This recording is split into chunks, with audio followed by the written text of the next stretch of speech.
Hello viewers, আসসালামু আলাইকুম। চলেন আজকে সিম আলু দিয়ে রুই মাছ রান্না করি। প্রথমে মাছগুলো ভেজে নিচ্ছি।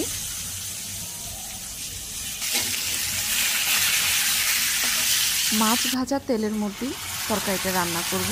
রসুন বাটা,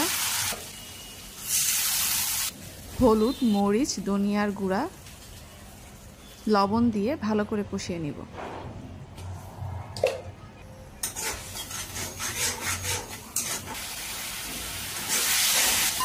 আলুগুলো দিয়ে দিলাম। আলু সিদ্ধ হওয়ার জন্য একটু পানি দিয়ে দিচ্ছি।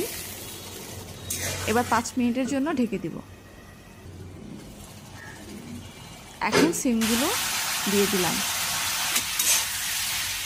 আবার একটু কষায় নিচ্ছি।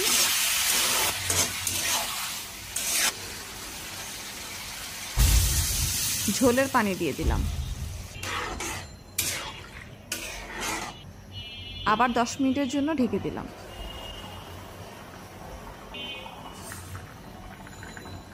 এখন মাছগুলো দিয়ে দিচ্ছি।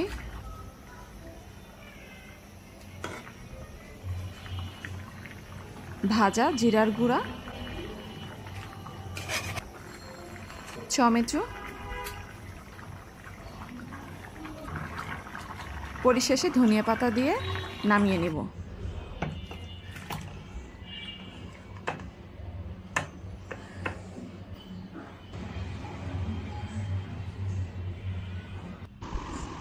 এখন খাওয়ার পালা।